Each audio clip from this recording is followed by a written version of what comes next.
السلام عليكم ورحمة الله وبركاته. ازيكم حبايبي عاملين ايه؟ النهاردة هنعمل البوتفور، بس للأسف ما تصورش كله لأن كان التليفون فصل وأنا مش واخدة بالي خالص، فسامحوني. بس أنا هقول لكم على المقادير اللي أنا عملتها.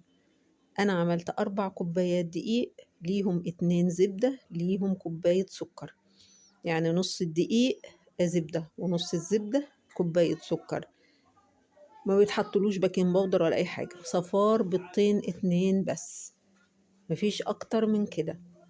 بيطلع جميل وهش ودايب خالص وجميل خالص، بس للأسف كان تليفوني فصل وأنا مش واخدة بالي. المهم أنا حطيت الزبدة والسكر على بعض وضربتهم لغاية ما بيضوا، وحطيت صفارة بيضتين، صفارة، وبعد كده نزلت بالدقيق وذرة الملح. وآدي نتيجة التسوية. خدت نصهم عملته فاتح والنص التاني بمعلقتين كاكاو.